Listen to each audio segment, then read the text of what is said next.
في أقل من دقيقة هنحل القسمة المطولة ومش هتعاني من القسمة المطولة على كده تاني. بس عندك 4 خطوات: اقسم، اضرب، اطرح، انزل. 246 على الاتنين. أول حاجة اقسم مين؟ الرقم الأولاني على الرقم الأولاني. هقول له 2 على الاتنين فيها الواحد، بمشي يمين شمال يمين.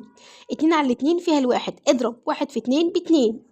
اطرح 2 من 2 0. نزل، انزل يعني الأربعة اللي عليها الدور، أنزل الأربعة هنا وبعديها اقسم. 4 على الاتنين فيها الاتنين، اضرب 2 في 2 ب4.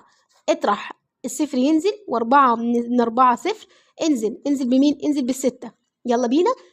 بعديها اقسم. 6 على الاتنين فيها التلاتة، واضرب 3 في 2 ب6، واطرح 6 من 6 0. وعندي هنا 0 وعندي هنا 0. في أقل من دقيقة المسألة صفرت وعرفنا نحلها بأسهل طريقة. لو اتبعت ال4 خطوات دول صدقني هتبقى بيرفكت جدا جدا في المسائل المطولة.